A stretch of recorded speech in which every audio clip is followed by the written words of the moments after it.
of every sector, including the media, security, the EC officials, and other stakeholders who played a great role in guiding the campaigns up to this stage. Now, our focus as the joint security agencies is on the election day, where all Ugandans, especially voters, will make their choices. It is therefore a very crucial stage of democracy, and we shall ensure eligible voters safely perform this sacred civic duty. As we head into the polls, we would like to remind Ugandans that we are a very peaceful community. Although there have been attempts by some sections of the public to promote hate speech through several audios and videos to cause ethnic divisions in the country, what even surprises us most is that these recordings are by Ugandans who are abroad, including mobilized bloggers from Asia, places like Dubai, in Europe, the US, and in South Africa. Therefore, we urge all Ugandans not to infringe on the right of fellow Ugandans during this election and the days to come. We have a history of togetherness amidst all threats against our country, and we are confident that even in this time, we shall remain Ugandans at peace. We also want to inform all voters that although they have rights and freedoms to vote, there are a few basic rules that voters need to follow when voting so that they do not end up breaking the law.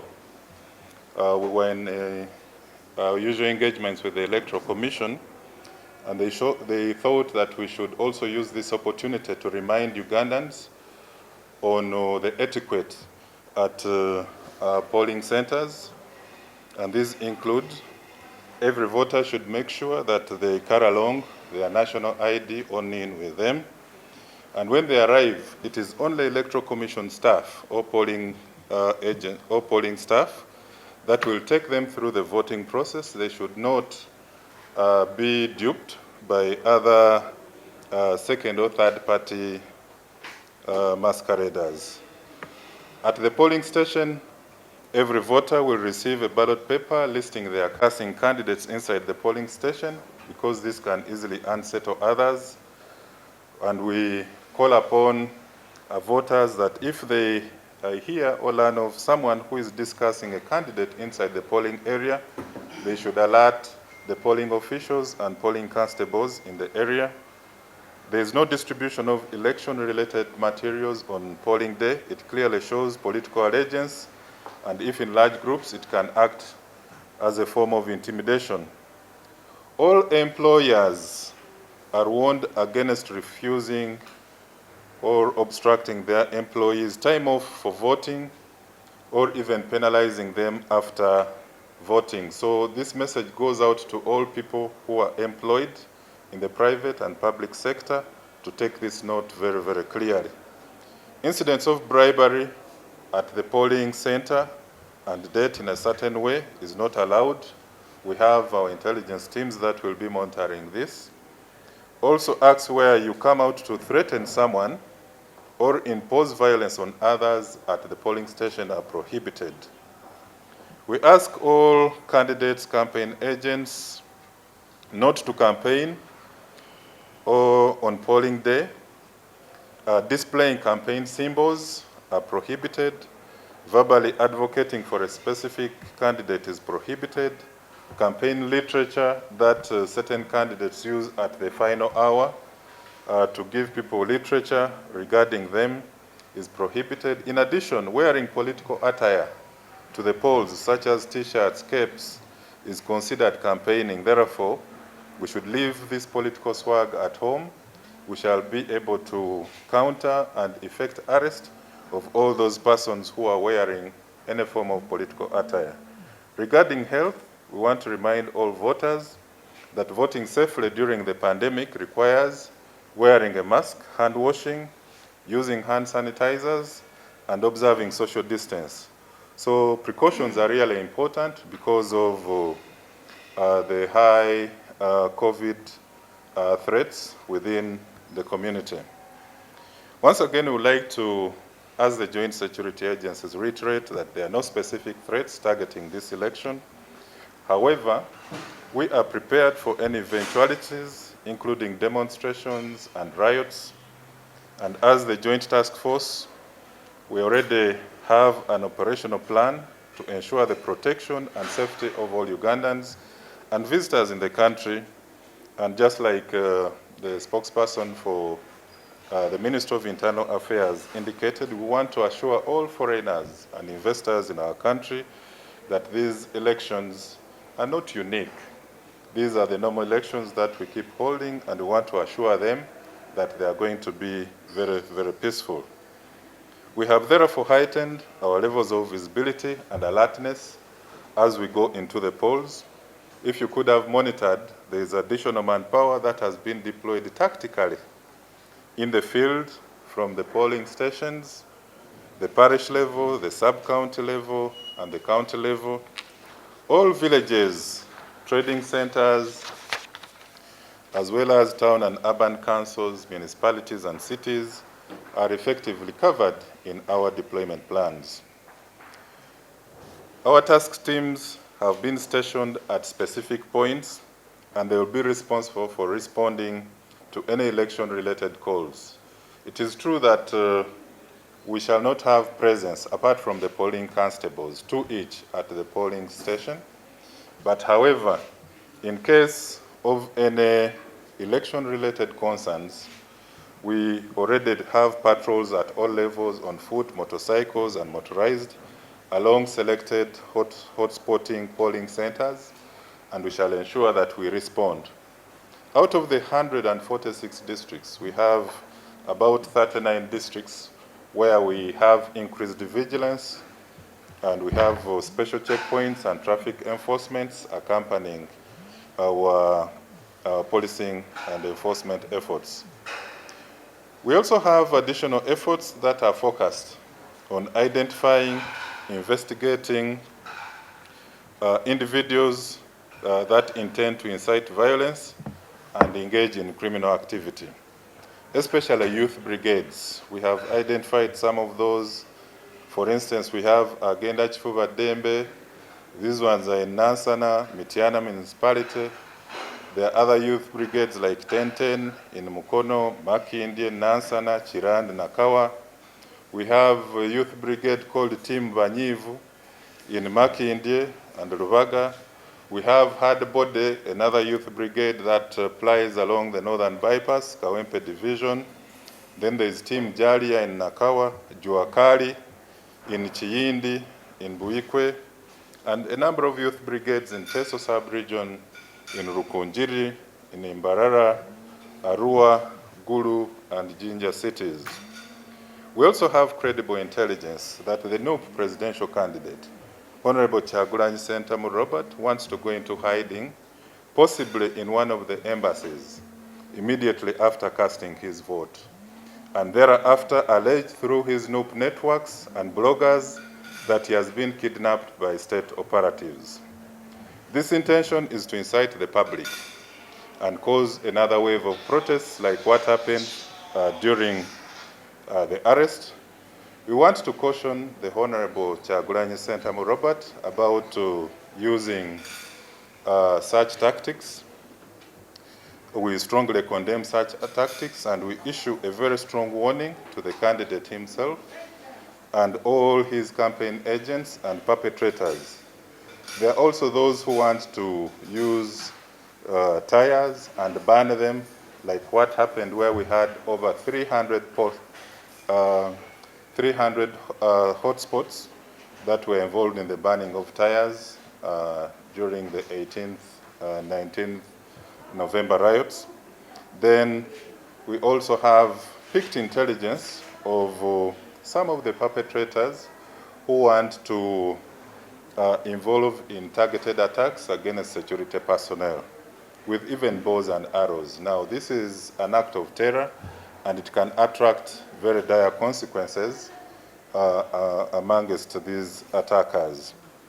So all Ugandans should actually rest assured and feel safe as we head into elections. These elections will be largely peaceful because as the joint security agencies, we are more than prepared to address any acts of impunity, lawlessness, and political violence that may occur on polling date and thereafter. We also have, like yesterday in Mukono, of the SIGs, the special interest groups, we had a concern whereby a group of about 9 people who were wearing masks and caps stormed one of the centers at Namasab County where the elections were taking place. Some of them grabbed ballot boxes and tried to take off with them. However, our quick reaction teams, which were within the vicinity, managed to respond, and they arrested 5 out of the 9, recovered the boxes, and the process was concluded successfully.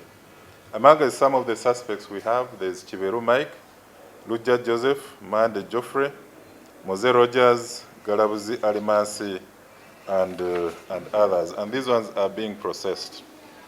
Then also, we want to caution some of the candidates and their agents. We have intelligence of some political camps that have acquired or printed T-shirts of rival political groups. They are planning to don these T-shirts. One of the groups that we managed to arrest one person has distributed T-shirts of Generation 7. This is an NRM youth pressure group. These T-shirts have been distributed to radicals who plan to engage in incidents of electoral violence and malpractice.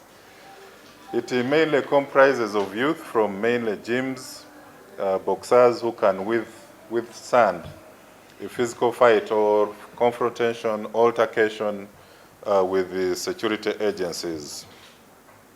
There are plans to have them transported by taxis to polling stations, and some of these willing taxis are being paid 200,000 shillings each. Now, what they want, they think that once they disguise in these yellow T-shirts, they will have uninterrupted access to the polling stations and disguise as yellow supporters, based on the assumption that security will not harass them. This one is wrong. Whether you are putting on yellow, red, green, blue, we shall arrest you. These are party colors, campaign materials that are not allowed at the polling station.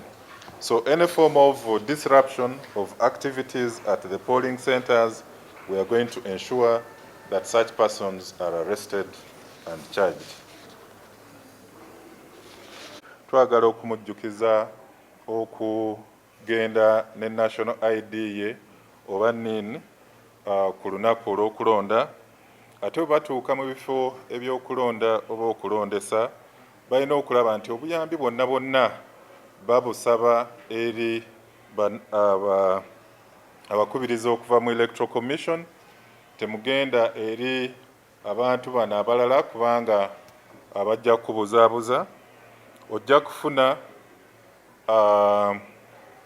akakonge okuli candidate wo, okuli obubonero, okuli constituency k'ogenda okulonda, era twagala okeetegereze bulungi nnyo olabe nti omuntu gw'ogenda okulonda ku kakonge ako kwali, era woba omaze okumulonda then kiba kirungi n'ogenda mu maaso n'okafunya bulungi nnyo nga bw'oba olagiddwa, n'olyoka olonda oba n'okasuula mu bokisi.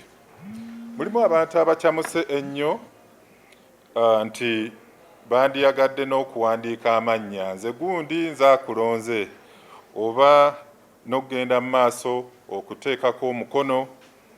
Mu ngeri eyo akakonge ojja kuba okasse.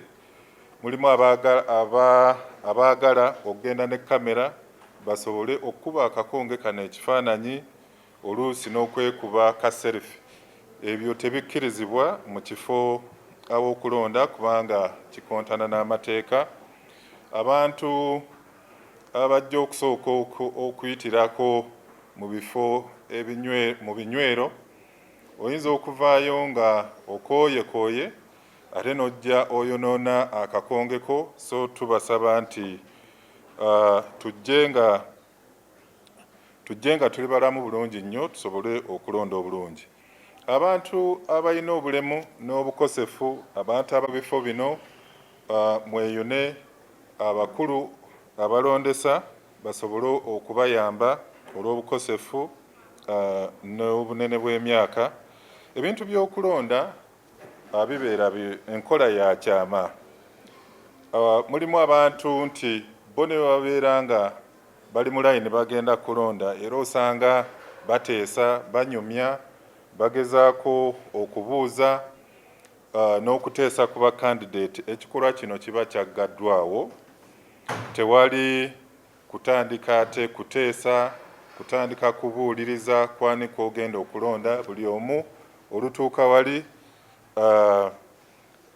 kikolwa kya kyama. Beera ne bakandidate bo oleme okubuzibwabuzibwa. Mulimu ba campaign agent nti bo ne bakandidate ne ku lunaku olwo olw'okulondesa oba okulonda bagenda mu maaso n'okugaba material ezikwata ku bonna candidate, t-shirt, bagaba obufaananyi ku ssaawa eyo esembayo. Kino tekikkirizibwa. Mpozzi n'abakozi, abakozi balina okukkirizibwa okugenda okulonda. Twagala okutegeeza bannayuganda nti mukama wawo wakulemesa okugenda okulonda, ogwo gubeera musango. Olina okulaba nti otemya ku banna security bambega basobole okumukangavvula olw'okukulemesa, oba woba omaze okulonda n'oddayo ku mulimu ate ne batandika okukangavvula n'okuvunaana, ojja kutusaba otemye ku banna security. Ebintu by'okugulira ebikolwa ebyo byonna tebikkirizibwa. Ebikolwa eby'okutiisatiisa bannayuganda tebikkirizibwa. Twagala n'okutegeeza bannayuganda nti tulina okulaba nga tusigala tuli balamu. Bwe tuba tugenze okulonda katugende tulonde, naye nga tulondera wakati w'ekirwadde ekya COVID. So yambala akakookolo, sookera wali we banaabira engalo onaabe ne sabbuuni. Abalina bu hand sanitizer mugende nabwo, ate enkola eya tonsemberera esobole okulabika ng'ebaawo. Mu kiseera kino tetulina nnyo kutiisibwatiisibwa kw'amaanyi kuwerekeddwa okulonda okw'omulundi guno, naye nga bwe twabategeeza ne bakama baffe CDF awamu ne Inspector General Police, Commissioner General Prisons n'abakulira ebyabakessi mu ggwanga bazze babalaga nti tweteeseteese bulungi nnyo nti kasita waggwaawo enkola yonna ey'ebigwa bitalaze, enkola yonna ekwata ku security, tuli beeteefuteefu nnyo. Okuviira ddala emyaka 2 emabega tuzze nga twenyweza mu ngeri gye tulina okuweereza n'okuwanirira ebyokwerinda. Bwe mutunuulira obulungi mujja kulaba nga twongeddemu amaanyi mu bifo okwetooloola eggwanga. Tulina abapoliisi be twongeddemu, tulina abakessi, tulina banna security abalala okuva mu UPDF n'aba prisons bagenda kutuyambako okuviira ddala ku polling station, ogenda ku magombolola, ebyalo, mu butawuni obwo bwonna munisipaali n'ebibuga byonna omuli n'ebibuga ebipya. Tulinawo ttiimu oba obubondo bwa banna security. Tulina obubondo bwe tusobodde okuteeka ku standby mu nfoofofo oluvannyuma lw'okwetegereza ebitundu bwe tusuubira nti mwandivaamu okuvuganya okw'amaanyi n'ebikolwa eby'effujjo. Mu disitulikiti 146 tunogoddeyo districts 39 ze tutagenda kuvaayo kubannyonnyola, naye nga enkola yaffe eri nti ezo districts 39 tuzitaddeko essira n'eriiso jjogi okulaba nga tewabeerawo bikolwa bya ffujjo. So abakola potro, ab'ebigere, aba pikipiki, patro zaffe eziwerako, tulina n'emmotoka ze twasobodde okufuna mu gavumenti mu buli district tusobole okulaba nti bannasecurity balawuna ebitundu awagenda okulonda n'okulondesa. N'ebirala bye tuli mu kwetegereza, tuli mu kwetegereza n'okulaba nga tuketta obubondobondo naddala obw'abavubuka. Mulimu obubondo obuzze butondwawo ng'abamu ku bo balaga nti obubondo buno bugenda kwenyigira mu kukuuma obululu, naye ng'ate emabega waakyo obubondo buno obw'abavubuka mu alipoota gye tufunye bwe bubondo obugenda okwenyigira mu bikolwa eby'okwekalakaasa. Tulina obubondo kaakati obwanogoddwayo kati nga agenda kifuba ddembe mu bitundu eby'Enansana n'Emityana. Tulina 10 mu bitundu eby'Emukono, Makindye, Nansana, Kira ne Nakawa. Waliwo ttiimu banyiivu, ndowooza muwulira n'amannya gano gokka bakulaga mu bitundu by'e Makindye, Rubaga. Tulina hard body, bano batera nnyo ku bypass awo okutaataaganya abantu mu kitundu eky'Ekawempe division. Tulina Jwakaali, bali mu bitundu eby'Ebiikwe, Enajja n'Ekiyindi. Waliwo ttiimu Jaliya, waliwo ba Youth Brigade abali mu bitundu by'e Teso, Erukunjiri, Embarara, Arua, Gulu n'ekibuga eky'Ejjinja. So twagala okuwabula abavubuka abali emabega wano nti babakozesa bukozesa. Mulimu bannabyabufuzi nga bo ekigendererwa kifuba ddembe, ye ayagala kutuuka ku ddaala ery'obwa pulezidenti oba okufuuka memba wa parliament. Tafuddeeyo bantu bameka bagenda okusikiriza mu bikolwa eby'obulabe, eby'obukosefu n'okweyongerayo mu maaso. So twagala okuwabula abo abalina ebipiira bye bategese okwokya. Mulimu abazze bakukusa amayinja okuva mu birombe era bagenda batambuza n'okutereka agayinjayinja gano. Mulimu abasobodde okufuna obusaale basobole okukozesa obusaale obwo eri bannasecurity. Bino byonna ebikolwa bino tubivumirira. Tulina amawulire agalaga nti presidential candidate wa NUP Honorable Kyagulanyi Ssentamu Robert oluvannyuma lw'okulonda mu bwangu ddala ayagala kugenda yeekweke. Abamu balaga nti ogenda okwekweka mu embassy emu gye tutagenda kunogolayo mu kiseera kino, era oluvannyuma lw'okwekweka mu embassy eno obubondo n'abawagezi wansi wa NUP babbuloga basobole okufulumya amawulire agasasamaza bannayuganda agalaga nti Honorable Kyagulanyi Ssentamu Robert abuziddwawo bannasecurity. Ekikolwa kino kya bulabe kuba tejjukira tugezaako okwewala ebyo byonna ebyaliwo nga 18-19 Honorable Kyagulanyi we yakwatibwa mu bitundu eby'ebusoga. So tetwagala ate wano we tutuuse okulonda tukkirize ebigenda okuva mu kulonda, oba bakukubya akalulu oba gwe owangudde oba tomatidde, waliwo emitendera egirina okugobererwa. So n'olw'ensonga eyo twagala okumuwabula Honorable Ssentamu Robert. Ekikolwa ekyokugenda okwekweka mu embassy zino teziyamba. Oli munnayuganda ozze okukuliriza ebikolwa eby'emirembe, mala okulonda akaluluko ogende eri offices zo oba awaka olinde ebinaaba bivudde mu kulonda. So bano abaagala okuvaayo ate basobole okusasamaza eggwanga tuviiremu ate ebikolwa ebyokulwanagana n'okukola kutya si kikolwa kirungi. So akakodyo kano twakaguddemu era twagala okukavubirira ne tuwaayo n'okuwabula abo bonna abali mu mupango ogwo nti balina ogukomekkereza. Twagala era okuddamu okikkaatiriza nti bannayuganda okw'omulundi guno si kwa njawulo ku kulonda kwonna okuzze kubeerawo. Ekigenda okwewuunyisa okulonda kuno kugenda kuyitamu nga kwa mirembe era abo bonna abadde balowooza nti ebikolwa eby'obumenyi bw'amateeka, okwegugunga, okwediima, okutemaŋŋana n'okukola kutya bigenda kubeerawo, tebigenda kubeerawo. Ekyo kyo tukikkaatiriza. Olunaku lw'eggulo wabaddewo era obubondo bw'abavubuka mu bitundu by'e Nama mu kulonda okw'aba SIG, Special Interest Groups.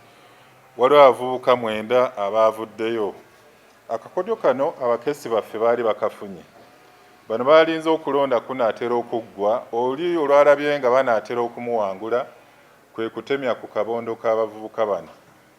9 ne bajja nga bambadde ebikookolo ne bagezaako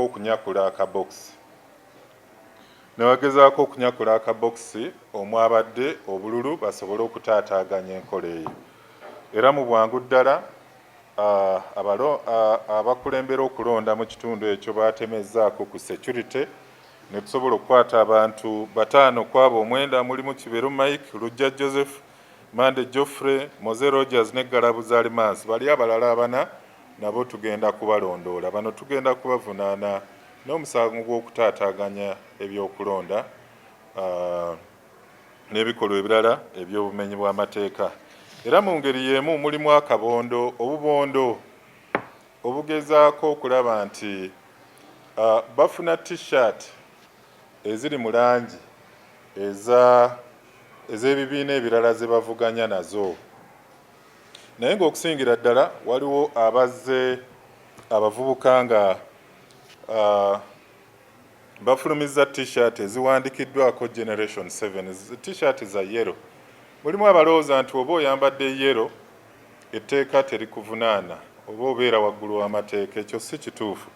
So bano bagenze basobole okugenda mu bifo ebyokulonda n'okulaba nga bakola ebikolwa eby'effujjo bonna be tunaasanga mu t-shirts